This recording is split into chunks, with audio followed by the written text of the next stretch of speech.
FSF PopCast live show. Hello. Howdy, kids and cadets. Welcome to the FSF PopCast. This is our live show. Tonight has the potential to be a little bit more unhinged than normal. So, this is a happy hour because the world sucks as of late. We're all stressed, and we thought, you know what? What would be more fun than getting online, having a little drinky drink and talking with our friends. So tonight we're having a little drinky drink, talking with our friends. We're going to talk about some nerd stuff. We're going to talk about some fun stuff. And got a couple cool things to share with you guys. And we'll get all into all of that here pretty shortly. But yeah, very excited. Been drinking and can't focus. Exactly. So tonight I will be partaking in this lovely bottle of Irish whiskey. This is called Roe & Co. It's from Dublin. It's an Irish whiskey. If you're fond of Irish whiskeys, as I am, which Graham McTavish told me was heresy, but that's Graham and he's Scottish, and we're just going to ignore that comment for the moment. Anyway. The fact that you can just so casually in a conversation drop the, well, Graham McTavish told me. Right? That's one of the cool things about what we do, right? It's just like, well, when Sam Witwer told me, when Graham McTavish told me. When Will you cry. Yeah, exactly, right?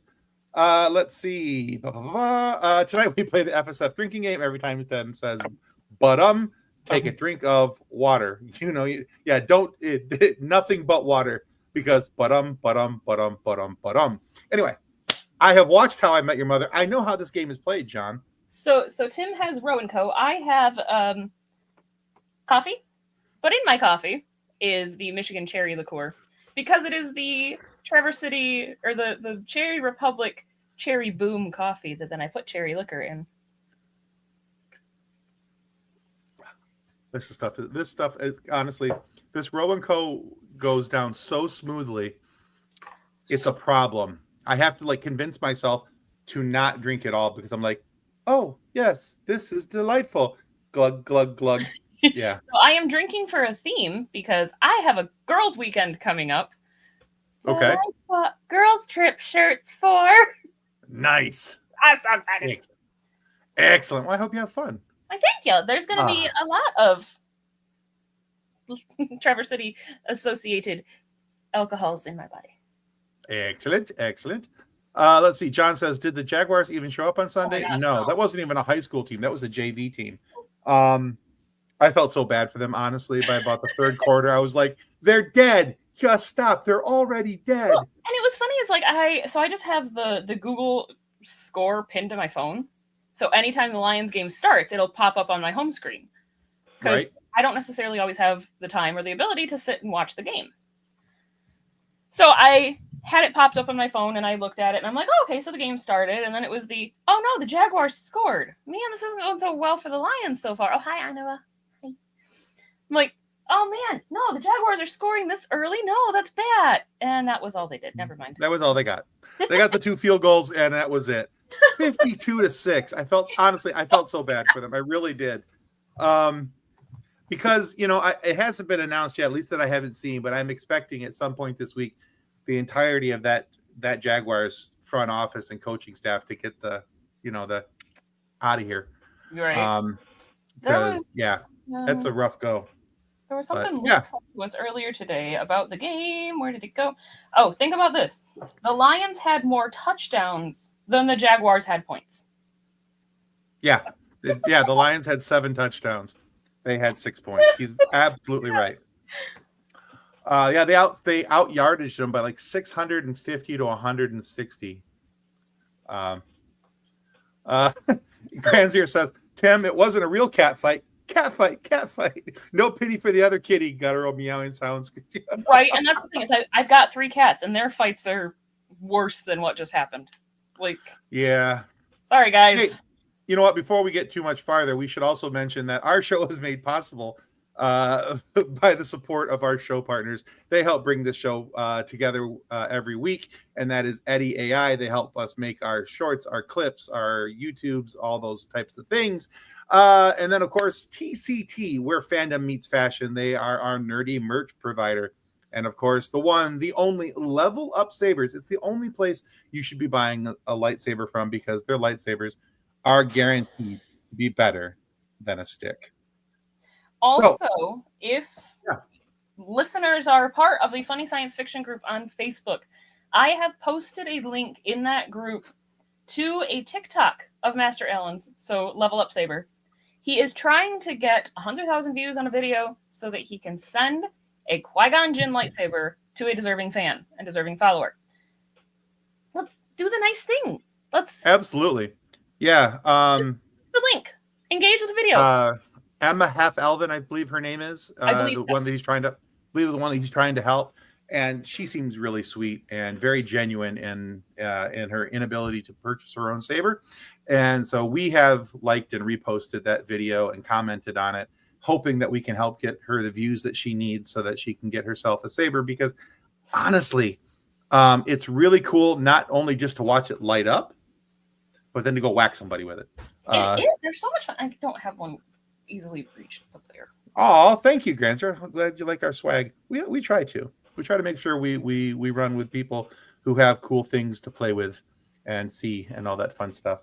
And if you are at home participating in happy hour, like I am participating in happy hour, Row & Co. Irish whiskey, available for sponsorships, Row & Co. Anyway, but if you are participating in happy hour at home, let us know in the comments what you're drinking, and we're going to start talking about some stuff here, because there's a lot that's happened since the last time we were on a live show.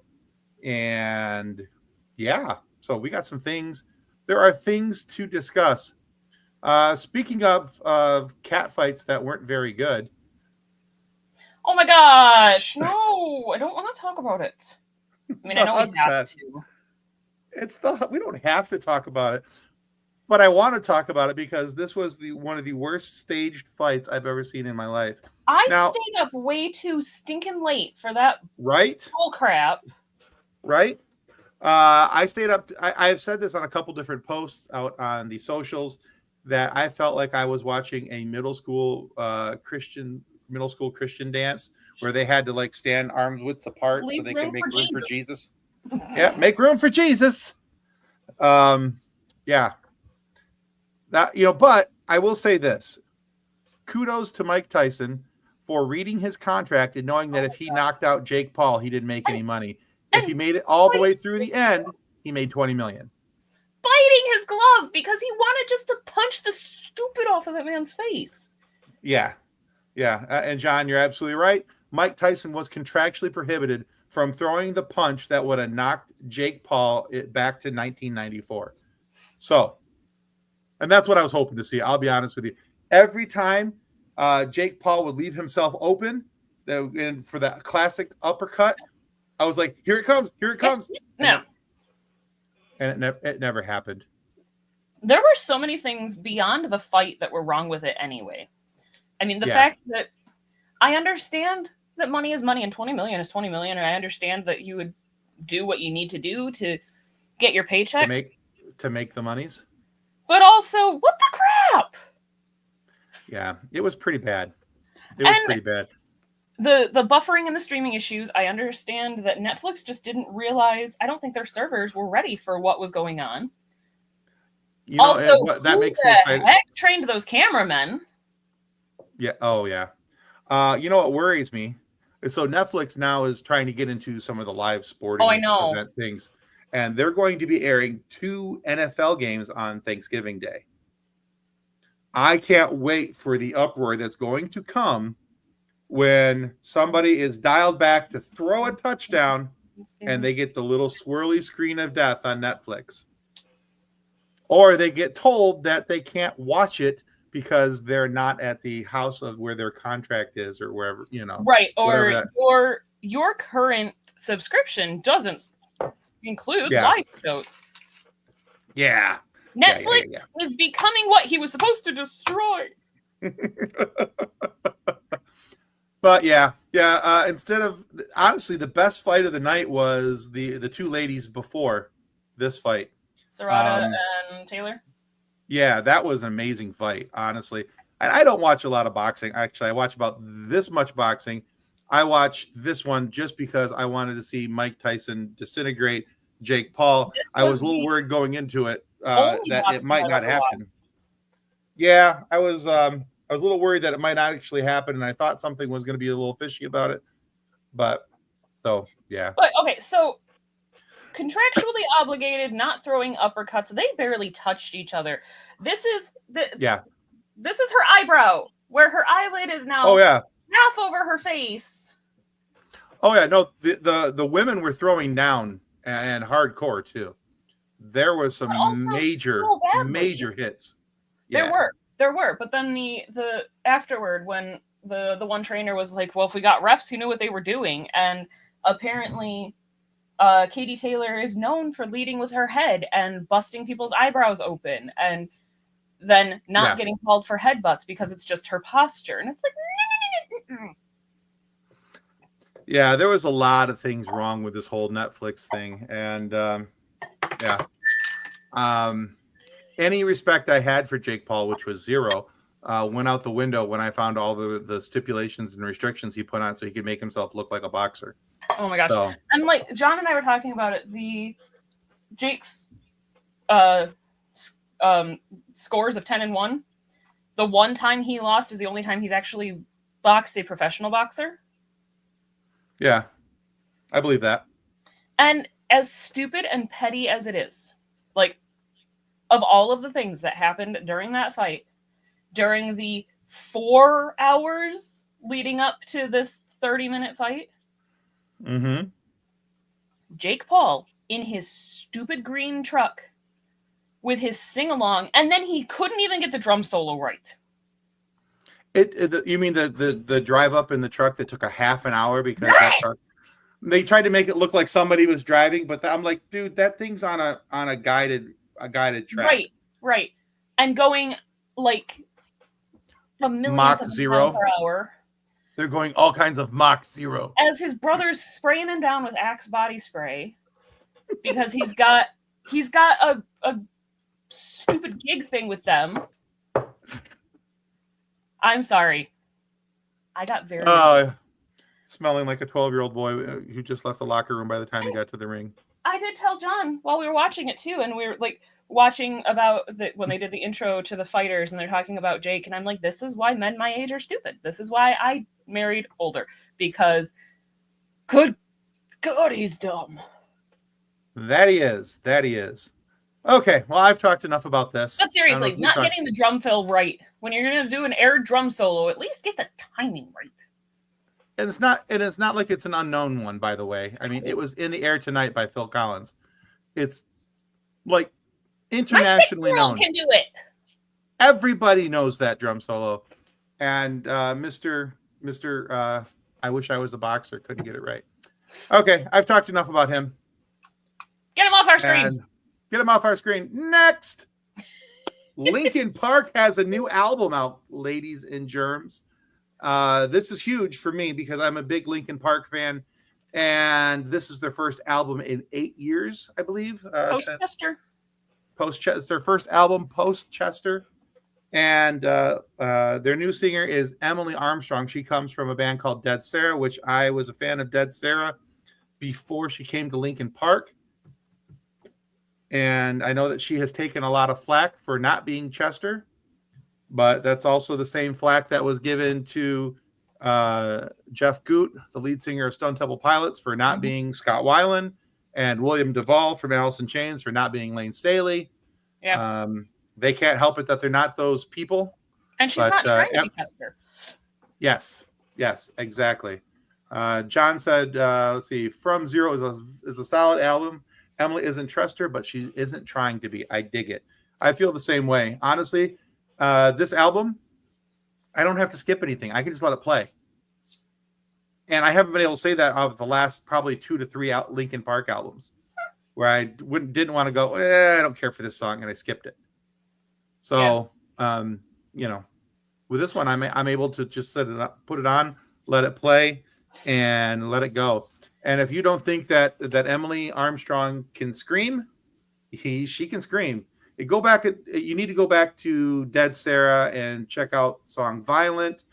You check out The Weatherman, and a few others. And if you don't think that she can scream, then before she got to Linkin Park, then you have clearly missed the boat on this one.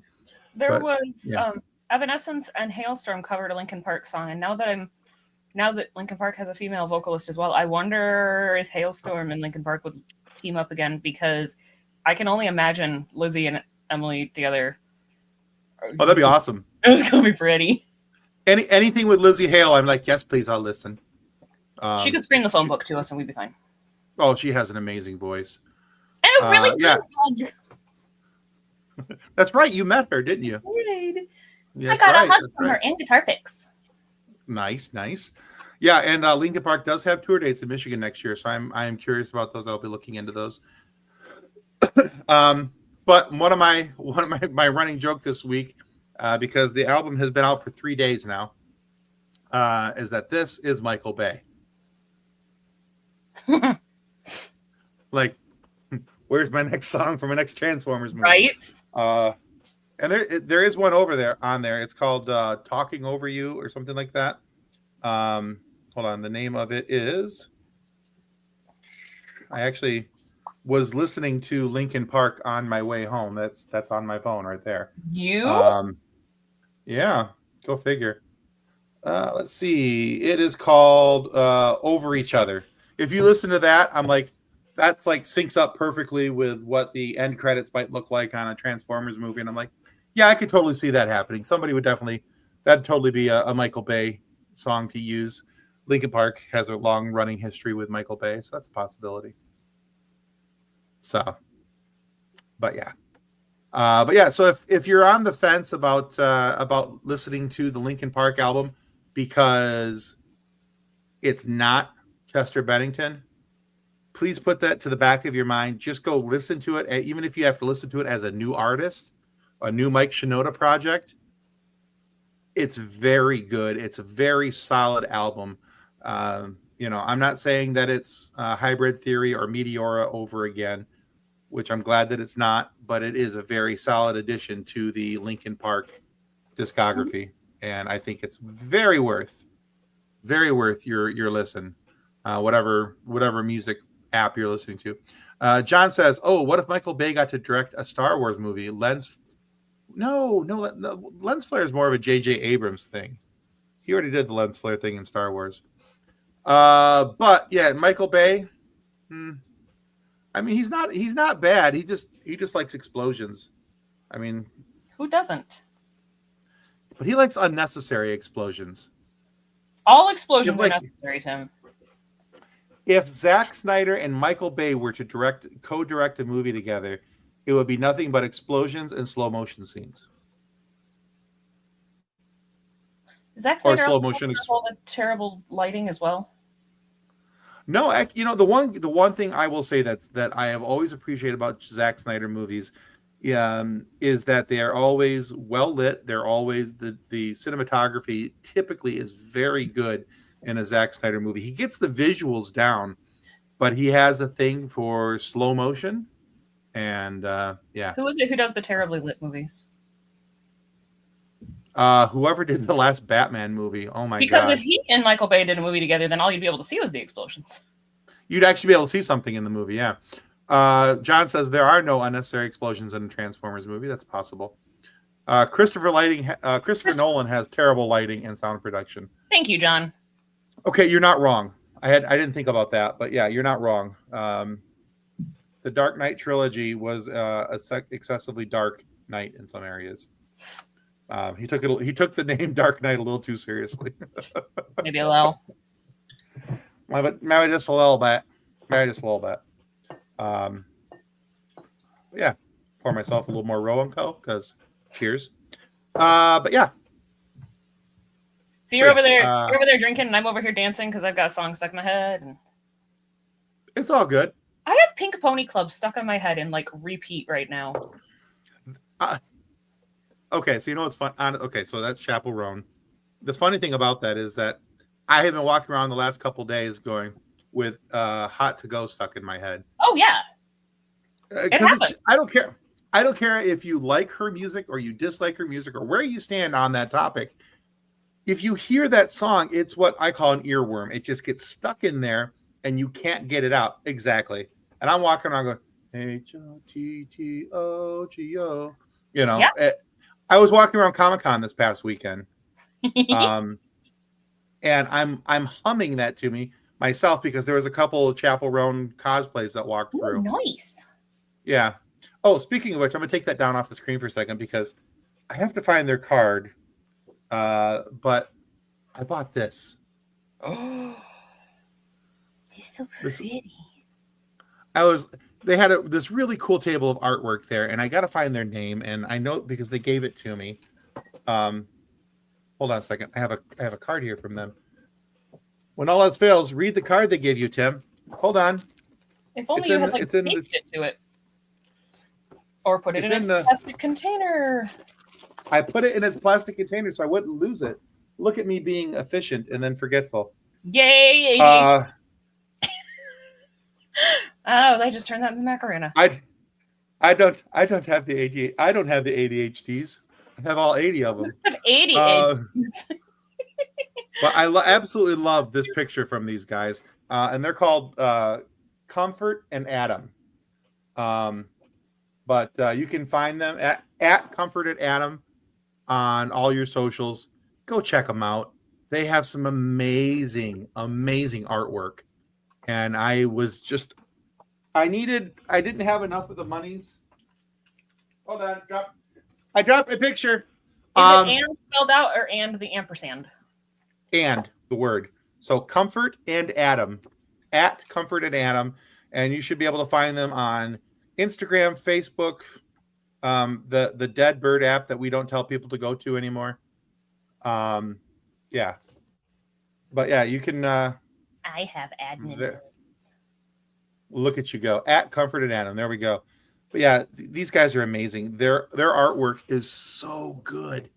And then to top it off, they were incredibly sweet. I mean, they were just so cool to talk to. But yeah, I really enjoyed their booth, and I may have stalked their booth a little bit. So sorry if the creepy old guy with the gray beard was walking around like, "Hi, it's me again. I still like your pictures." And is it 80?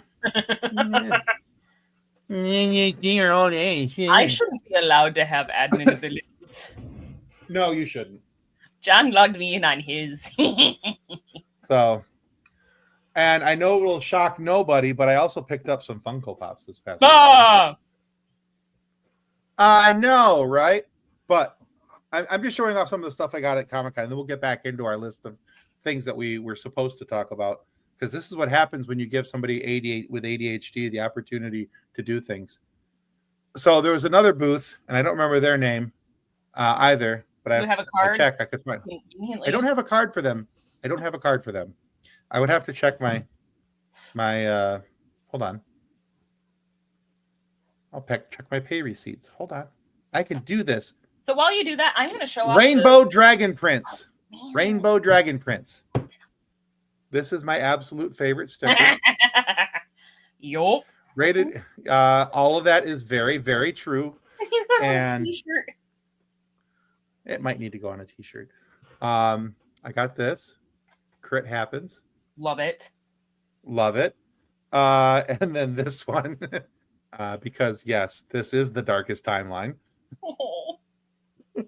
I was like, sadly accurate. I'll buy it. So I pre-ordered a dice set from Hot Topic. Nice. Because they had this beautiful thing. You can't even see it, and it makes me mad. So it is a cookie tin with dice, but the dice have tiny little spools of thread in them. Oh, that's cool. Because of the joke of all of the cookie tins always having sewing stuff in them instead. I bought dice. It was especially accurate because I have my cookie tin with my sewing stuff in it. Nice. Which I learned from my mother. So I bought. I saw those are so shiny. And that's why I bought them. I was looking at all these other ones, and it was like, I literally turned my head and went, "Ooh, shiny. I'll take those. So, but yeah, even got a cool little cup to take them out of. No, John, I refuse. I will not take them out. But I did get 4. I got Watto. Whoa. Can't see them very well in the boxes. No, I know. Scary face Jar Jar Binks. It is kind of a scary face Jar Jar. It is. I got Battle Droid. Roger. And I got this one, Haji Estra from the Obi-Wan show, the fake Jedi. So that helps me close out a couple of collections of things that I needed. So, sorry, the Roger also made me laugh because Honora has 2 Ken dolls that she didn't know what to name them. And so she named the one Roger, and I'm like, well, what are we going to name the other one? Roger.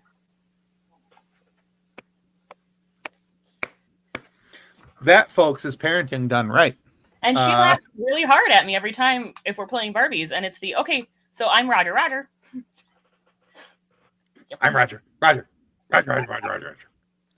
And it's funny, it's like they're nearly identical, but like their body styles are slightly different. Okay. So it's like the super fit Roger, and then the slightly dad bod Roger. I love that the dad bod is Roger, by the way. I know, it's just great. Like the fit one, I'm Roger. And the other one's like, yeah, I'm too tired for that. I'm just Roger. Roger. I'm too tired for this crap. Roger. New dice, time for new characters. Yes, we might have to experience that. A certain friend of mine has a Cairn campaign he wants to start.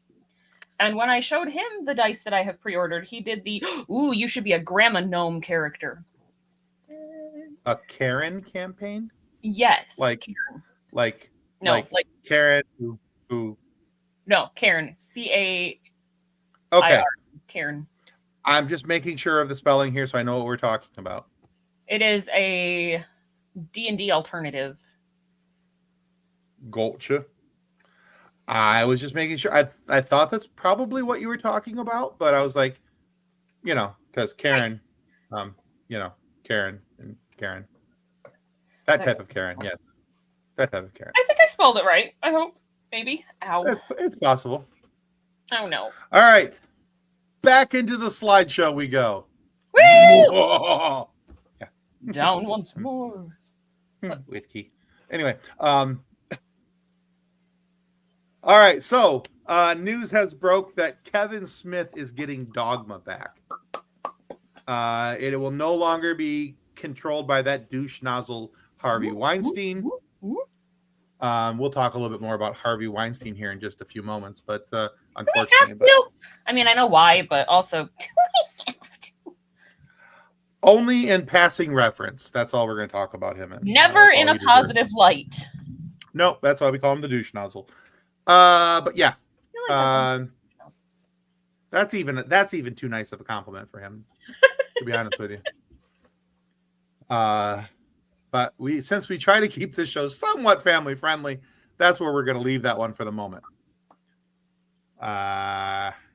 Anyway, I got derailed in thinking all the things I wanted to call him.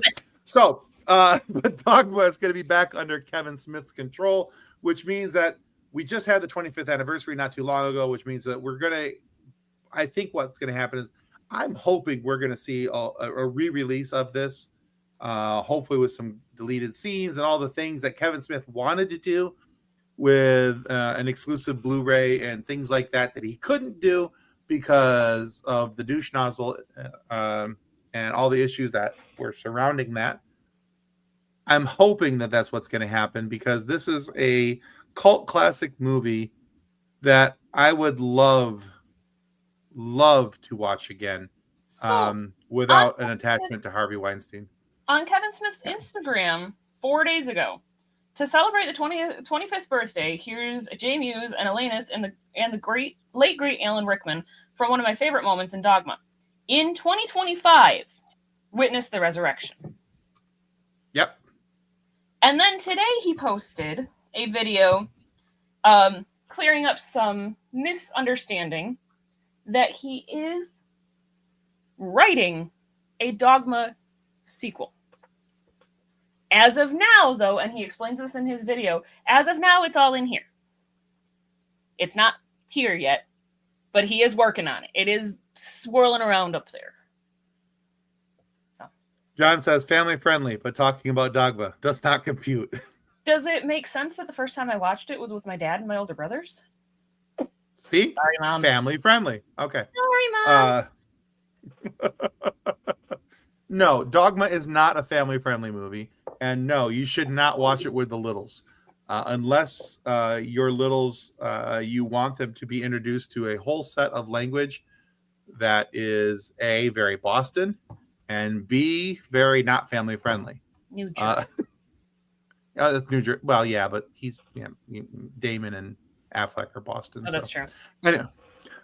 But yeah, there's $10, little man. Yeah. There's a whole lot of the thumbs up Jesus that I absolutely love, but what?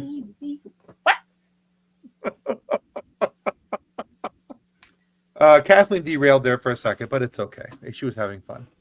So yeah, Dogma's coming back. I would love to see a sequel to Dogma, especially if it has Affleck and Damon revising their roles as the angels. That would be just top shelf. John says, should I watch the Deadpool trilogy with my daughter while my wife is out of town? I have already told you can't show her the third one without me. Have you watched the third one yet? Yeah. Deadpool and Wolverine? I mean, no, I have never seen such terrible movies. Okay, that's what I thought. Good answer. Okay, so, but if you are interested in watching such Disney related movies, they are on Disney Plus. I'm not saying, I'm just saying. Did you know that you can add a kaleidoscope through your camera lens? No. I wonder if I can. Really? I don't know if I. How are you looking? You have a kaleidoscope? I have a kaleidoscope, but you can like. Ooh, I can see it actually. Ooh. Hold on. We're gonna do this. And we're gonna do this. And we're gonna do this. And we're gonna make it bigger. Yeah, we totally don't have ADHD on this show. Technically, it's a build your own kaleidoscope. Yeah, totally no ADHD on this show whatsoever. We both went from talking about Dogma and Wolverine to, ooh, shiny, we have a kaleidoscope. All right, so John says, okay, Alien it is. You know what's funny is do you want your daughter to sleep with you for the rest of your life? Most recently, when it was an Honora and Mommy night, and I'm like, okay, so we need to find a movie to watch. And I'm like flipping through on Amazon of here are the movies that are available. And I'm like, oh, Honora, what about this one? And she goes, no, Mom, that looks too scary. I'm like, but it says children in the title. It's Children of the Corn. Oh, Jesus. And then I'm scrolling a little farther. I'm like, oh, what about this one? It's got a bunch of children in it and a clown. It's a sewer clown that kills children, but she was not impressed with me. As well she shouldn't have been, by the way. I love that my 6-year-old is just like, Mom, no. I don't remember what we ended up watching. She ended up picking, which was probably safer. Probably, yeah. Yeah, no, probably. Probably better all the way around. All right, so into a nerdy topic, and we're hoping that you guys who are watching will have some opinions on this. This was brought up by producer John, and I threw it into the mix because I thought it was kind of an interesting topic. Producer John's cute. He's okay. Let's see. I'm getting text from my daughter from the other room who just hold on. Kendall says a kaleidoscope. I'm not 5. Shapes and colors. You guys right now. It depends on what pain meds you're on, Kendall. They get more fun. Pain meds, liquor, sleep deprivation. Pain meds and kaleidoscopes. How much fun can we have? Well, and then if you have a coffee or Irish whiskey chaser, although I would never advise those things to be used in consideration or not in consideration. What's the word I'm looking for? In unison. Unison. Don't And use them in always unison. in That's moderation. bad juju. Too many Asians to keep track of. Yes. All right. So this topic was brought up by producer John, and I thought, well, you know, it's kind of cool. So the question is, why did Vader keep Boba Fett around? Oof. Oof. Oof. Hit you right in the feels. It does, actually. When you get down to the base of it, and John had a pretty good reasoning on this. I mean, technically, I gave it to John, and he just... You gave... Okay. All right, so I'll let you say it then, because if it was your reasoning, then I will sit back. So, at least the theory that I was looking at, and the kind of general consensus that people came across, was that Vader kept Boba Fett not only for the fact that he was as good at his job as he is, but because he reminded him of Rex.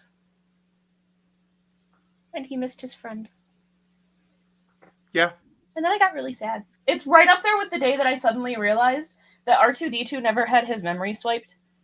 Or memory wiped. And so the whole time... He remembers everything. R2-D2 knows everything. And all R2... And, like, somebody was comparing R2-D2 to, like, a dog. And all R2-D2 knows is that his friend left and abandoned him and didn't come back. Which is why he's not going to leave Luke's side.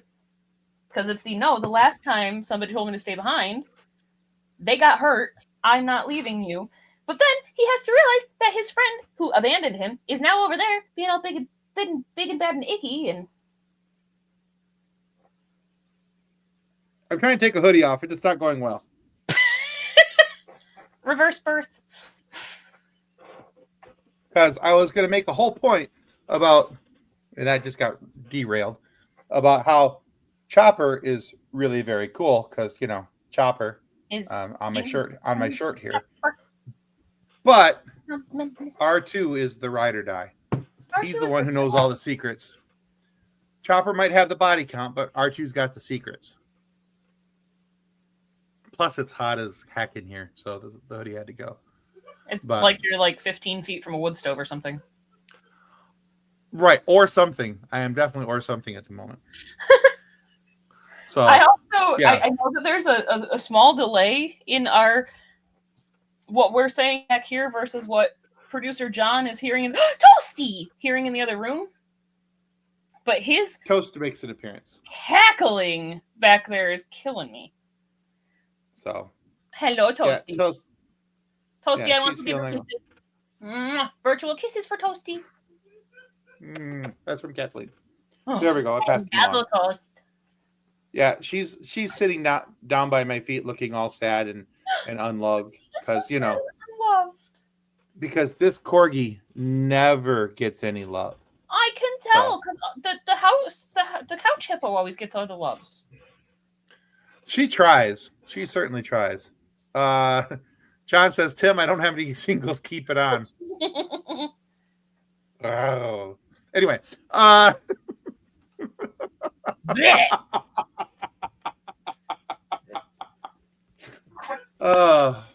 But yeah, so I actually really like that theory though about Boba Fett and Anakin. It makes a whole lot of sense to me because even though he says, you know, I killed Anakin, you know, and Anakin was weak, I had to destroy him, or you know, whatever the line was in Obi-Wan, and you know, other allusions that were made in Rebels.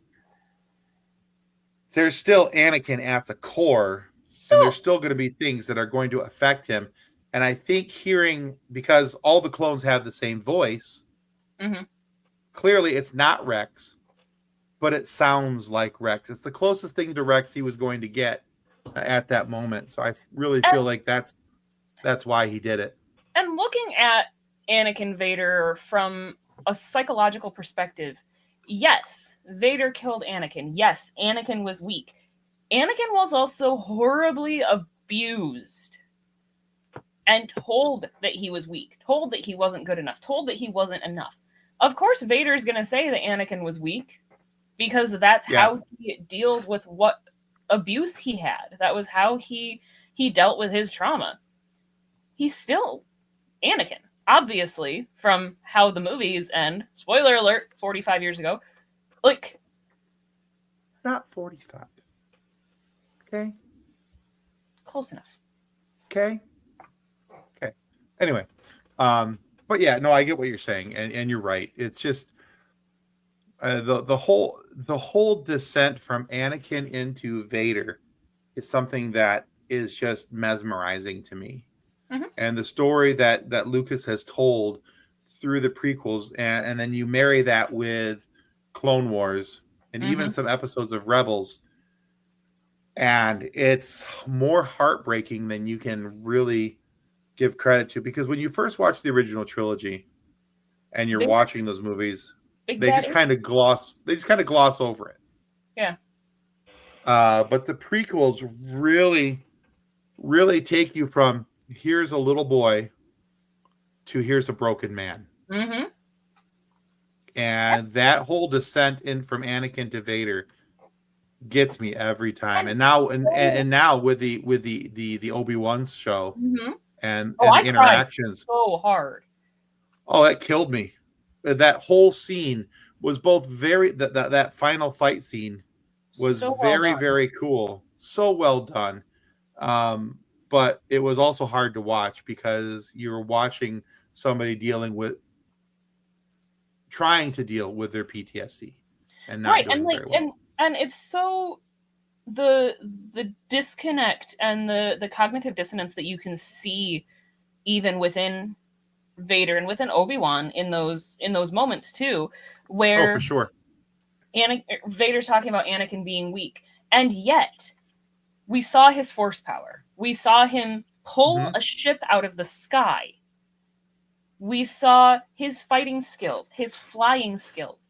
He is not weak at No, not all. even a little bit. And this is literally half a man in a walking, like, In mech armor, basically. yeah, yeah, without his armor, he's not even alive. It is a walking life suit, and he's still able to do those things. There is nothing about Anakin that had ever been weak other than the Jedi Council. Oh, for sure, for sure. It's just that it got drilled into his head that Anakin was weak and that Vader was the strong one, and so I still hold true to the fact that I think that we need a Vader series Oh yeah, for sure. because there's so much that happens between episode 3, the one scene in Rebels where he meets Ahsoka, what we see in Andor Yeah. leading up to New Hope. There's so much that happens between those things where I would love to see the how the Emperor messed with his head. See, and that's the thing too, is I want to see the rise and fall. Like the we've seen Luke's perspective of the fall Sure. of Vader, Yeah, absolutely. but at what point does Vader realize what Palpatine's done to him? At what point does he realize that he's continuing to be a puppet? That the voices in his head that tell him that he's weak, that he's not good enough, are not his. Right. And the games, like, okay, so there's the Force Unleashed games Mhm. that Sam Witwer played in, and I would love to see those become reality in some way, shape, or form. Right. I think that Starkiller could be brought to canon because that would be the explanation of Anakin saying, "I realize what's happening. I need my own Padawan. I need my own so that I can move Right. forward. I need to get rid of the Emperor for everything that the Emperor has done." Mm-hmm. I would love to see that happen and come to fruition some way, somehow. Will Because it ever happen? Probably not, but it would even be in amazing to see a his Vader series. even in his redemption, he's not just redeeming himself, he's redeeming the Jedi. He's redeeming the Sith on some level as well. He's Oh, for sure, yeah. balancing the Force in the most literal way possible. But he's also such, I mean, if you look at it, like I said, you look at it from a psychology standpoint, it is child abuse of what he was dealing with. He was emotionally abused by the Jedi. He was told that he was too old to train. He wasn't going to be a master. He wasn't good enough for this. He wasn't good enough for that. those voices became his inner voice. And it's as he grows and realizes his own strength that it was the, well, wait a minute, you're wrong, which unfortunately Palpatine uses to his advantage. Oh, yeah, for sure. But then Yeah, even absolutely. in the sort of rebound relationship that he's in with Palpatine, because he just went from one abusive relationship to another. It's His rebound true. relationship. I love it. It is. It's he. If you look at it as the Jedi Council was his parental aspect. You're not wrong. I just hadn't thought of it that way before. So he's taken from his mom to the Jedi Council, to the Jedi. The Jedi then become his parent force. They tell him, "You're not good enough. You can't do this. You're not." And those voices become his inside voice.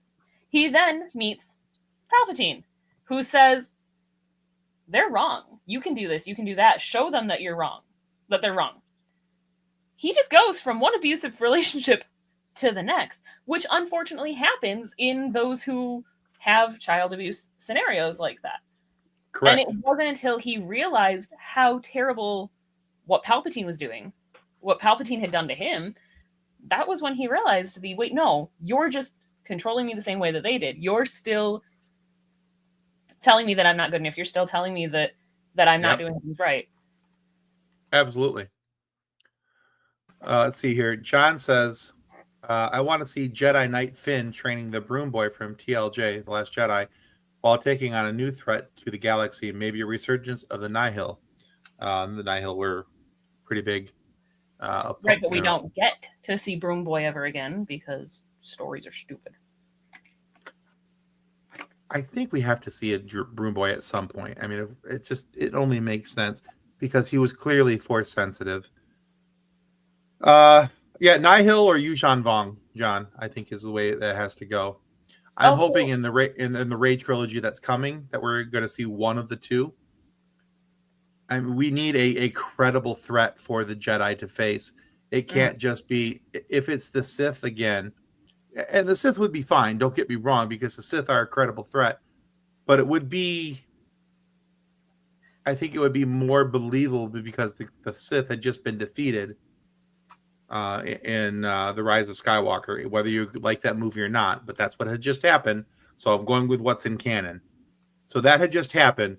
I think it'll be more believable to see either the Nihil or the Yuuzhan Vong come back to attack the Jedi and present a credible threat to the galaxy than, Just saying.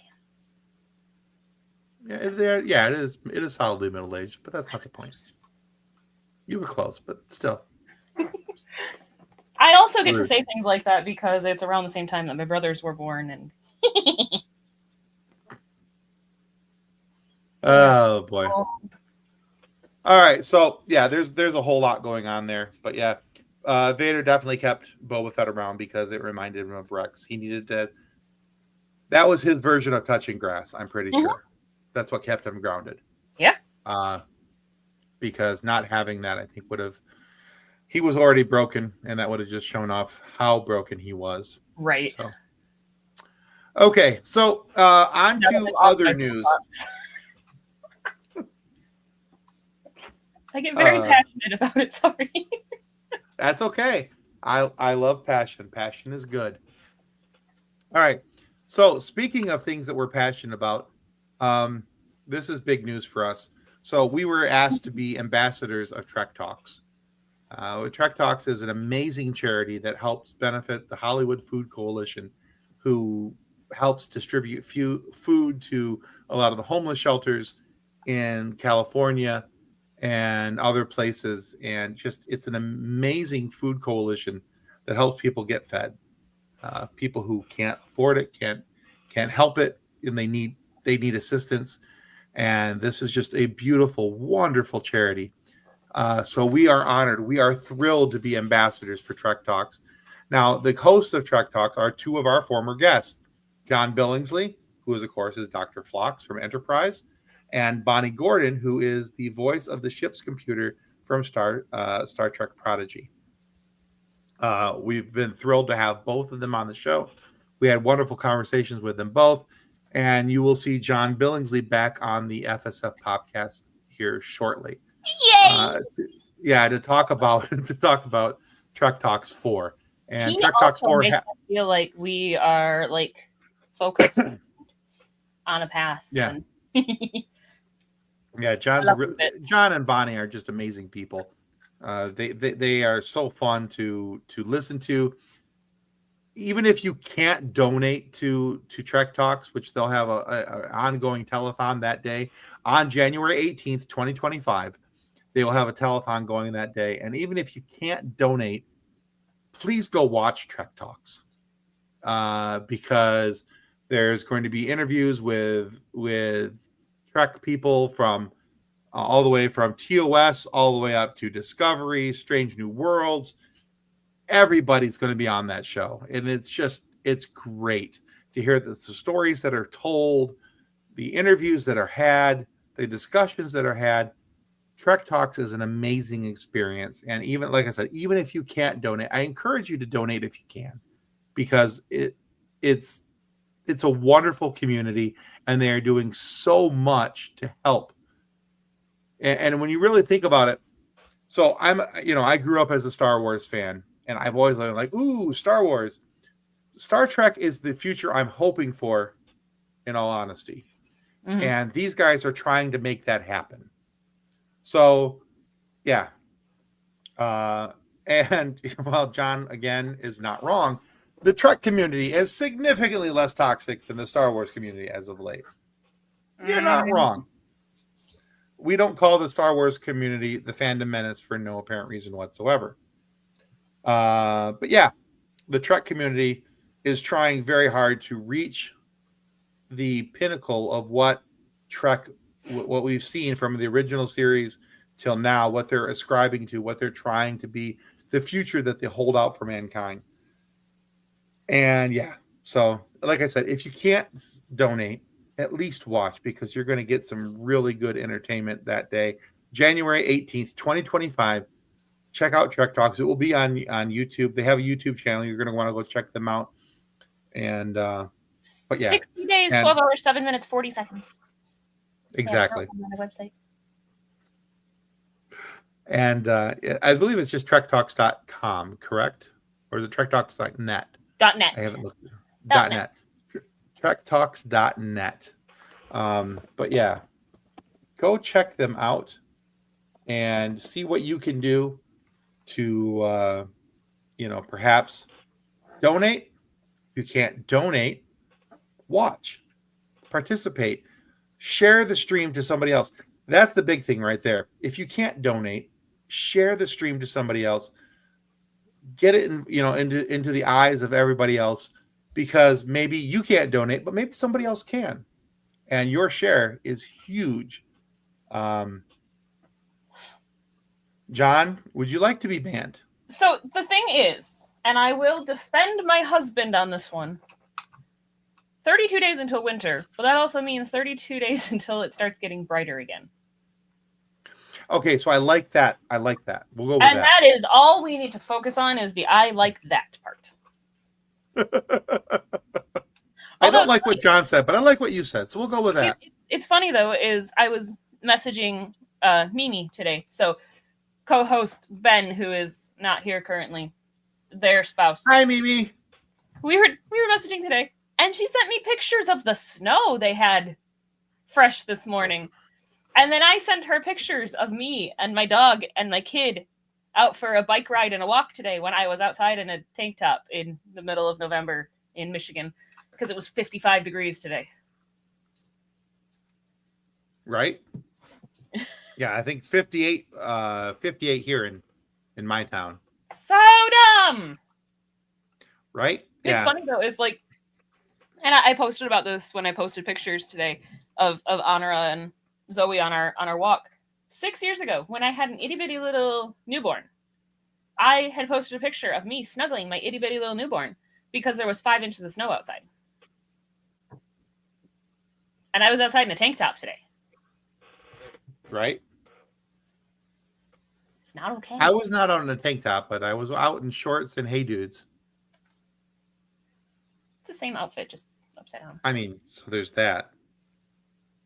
I was long pants and a tank top, and that's the same as being outside in shorts and a sweatpant or sweatshirt.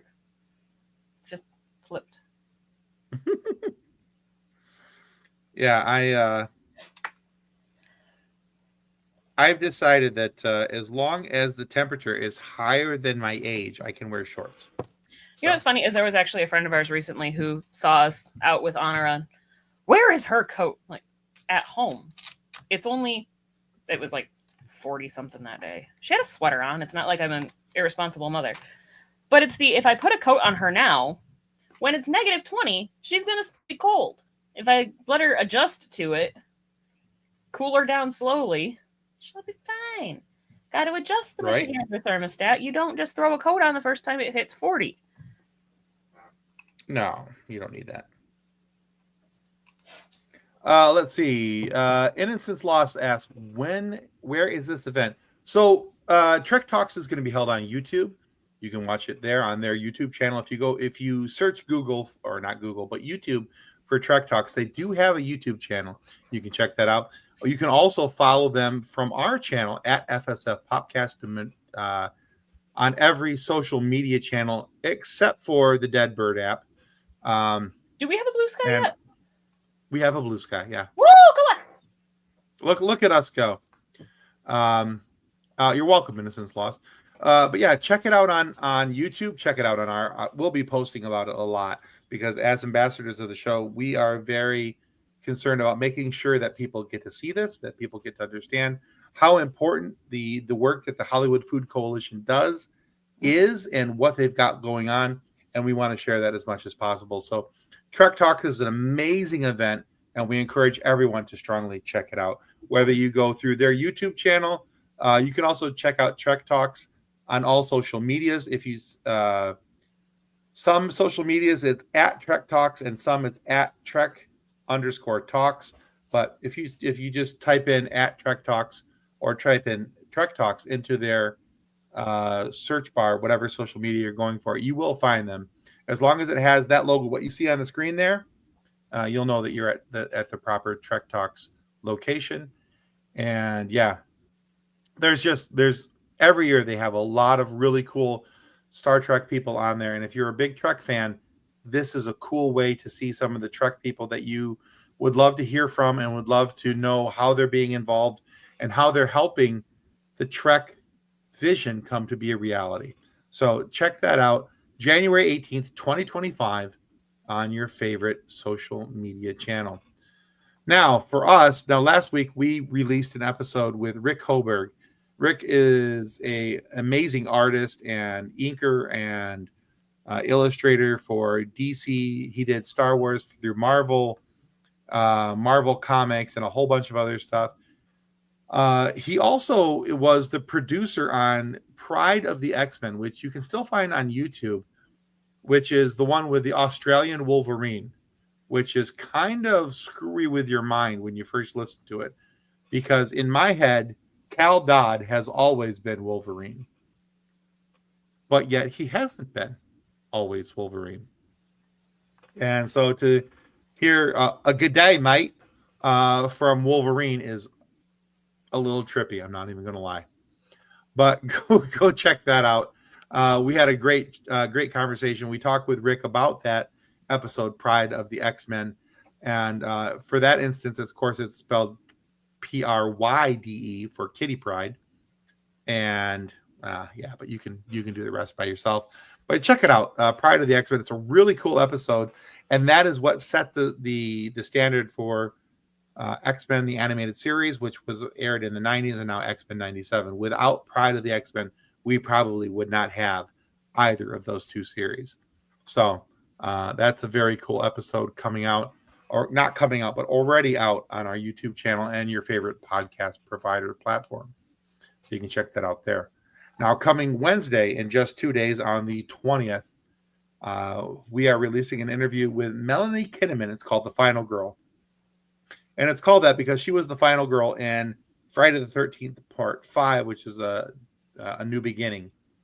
And final girl killed? No. Or the final girl standing? She was the final girl alive. Oh. And she talks about why she was supposed to be in part 6, but why part 6 didn't happen for her. And Could not it have that it something had to do with a terrible person we talked about earlier? Actually, it didn't have anything to do with Harvey Weinstein, but the douche nozzle did sexually assault Melanie Kinnaman, and she does talk about that in the interview. A very brave conversation from Melanie, and I give her all the credit in the world for talking about it, being willing to share her experience because, she went through a lot. She talks about how she went just for a basic audition, and she had her clothes ripped off her and if you've ever met Melanie, she's not a very big woman. She is maybe 5'2", maybe at most. And she's very small, very demure. And I'm 6'3". I towered over top of her. And the sad part is, as she was telling me the experience of what happened with her with Harvey Weinstein, because she's like, he's a very big man, and I looked up Harvey Weinstein. He's about my size. And I thought, that's how awful that had to been for her, and how scared she must have been going through that. And then the reaction from her agent and everything else. And she was told to not talk about it. She was told to suck it up and just move forward. I can't even imagine the things that she has gone through to deal with this. But that's not the only thing that we talk about, obviously, in the interview. We talk about, being the final role, what that means to her, what that means to be a scream queen. And here's an interesting thing, and this is talked about in the interview quite extensively. America focuses on the killer, like Jason and Freddy, and they celebrate the killers. In the European countries where she is immensely popular, they talk about the final girl that survives. Hold on a second. I'm going to take Melanie off the screen so I can see. Nice. Be adventurous. But yeah. So she talks about how America celebrates the killer, but Europe, where she's immensely popular, they celebrate the final girl, the one who survives, the one who gets through everything, who's lived through all the trauma and all the crap and all the hoopla that they see on the screen. And it's a really interesting juxtaposition of how the two continents view things. So, but you can check that out in the interview. That comes out Wednesday morning, of course, on your favorite podcast platform and our YouTube channel. So I encourage you guys to check that out. I think you will enjoy it immensely. But yeah, that's all we got for tonight. I think, unless Kathleen has something up her sleeve. So there are things that we can't talk about yet. Anything with sleeves. What? She's not wearing anything with sleeves. But if she had something up her sleeves. No. Anywho. There are things we can't talk about because we haven't talked about it yet. But I also know that you got contact information for some pretty cool people from Grand Rapids Comic-Con. I did. I don't want to talk. I don't want to talk about them until I know that for sure. I know, that's why we're not talking about it. But we're talking about it. But we're not. They're coming on the show.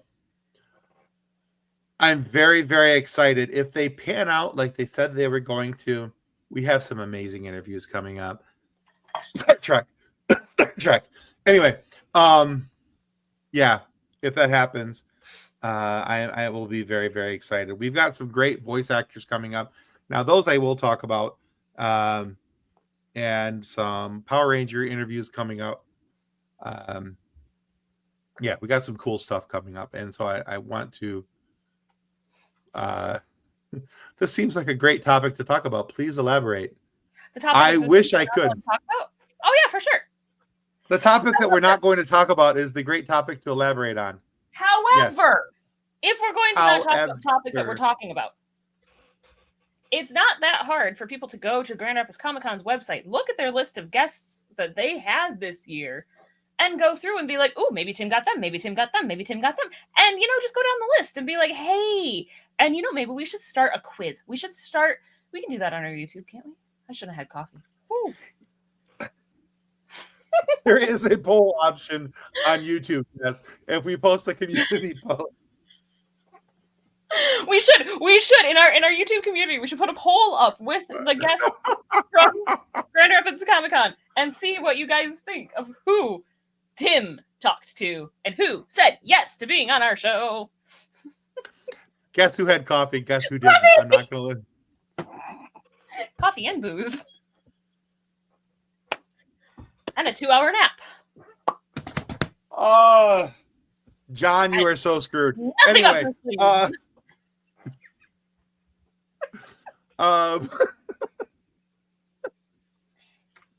but yeah, so we should have some really cool interviews coming up, and we are so excited to share them with you.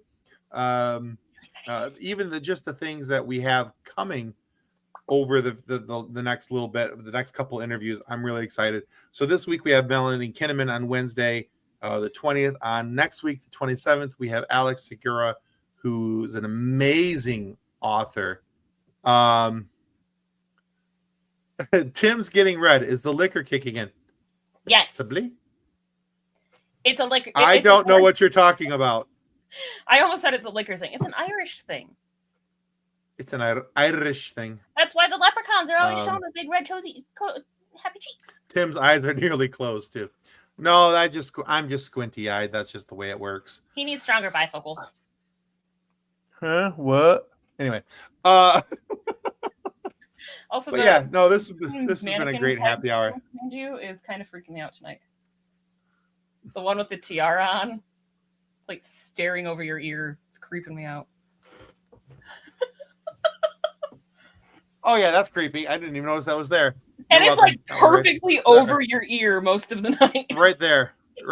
That one. I just have John says creepy. I'm not speaking cursive yet, John. Not yet. I mean, there's possibility. If I were to finish this bottle, then yes, I would totally be speaking in cursive. Also, I still haven't fixed my sign from when Honora changed it. We are still the FFS PopCats. But the one S is backward. I mean PopCats. She asked me today what FFS would stand for then. I told her that she's not old enough to know that. Although we could be funny fiction science. But that doesn't make any sense. Well, it still says FSF on it, right? No, it says FFS. Oh, FSF. Oh, well then, yeah, she's not old enough to know that. Yeah, we are the for fart's sake PopCats right now. For fart's sake. Don't say that too long. Too loud. Too long. Oh my god. Too loud. Toast is nearby. She might hear that and actually start trying farting. Right, Toast? She's ignoring you little toasty buns. Right? Yeah, she's ignoring me. She's just sleeping at my feet. She's like a massive slipper. I love her. She is. I never have cold feet. If you want to avoid having cold feet, get a corgi. They will sleep on your feet. That's a solid plan. So, however, you will then have hair everywhere. You should have seen. So my wife had to go across state this week rather, to help her aunt and uncle who are having some medical issues. And before she left, she's like, "Well, I want to make sure the house is clean before I leave." So she vacuumed the floor. Now we have a corgi, a pit bull, and a long-haired cat named Seven. And women in your house with long hair. Yeah. We bought this shark vacuum that does the whole swirly tornado thing, and you can watch the thing. Is it just a hairnado? Oh, it's a hairnado. And when she dumped it out, like the canister is like yay big, and it's completely full of hair. We vacuum every day. I was gonna say, do you guys still have the Roomba too? Oh yeah. We have not one, not two, but 3 Roombas going in this house because we have hardwood floors throughout. And the Roombas are taking care of the hair. She vacuums in the hard to reach places because the Roombas are circles, right? And they can't get into the square corners. That is a design flaw. It is a design flaw. I mean, they try very hard because they have the little sweepy whirl things. Very weird looking. A square Roomba? Yeah, it would be awkward. Maybe a triangle Roomba. Ooh. Anyway, yeah. See what happens when we And don't have Ben or John? We'll let the then two there's how much Tim undedicated says. ADHDs go. We are, it's not our fault. We were left unsupervised. Just say it. We need an adult here, adult. There's more truth to that than you think.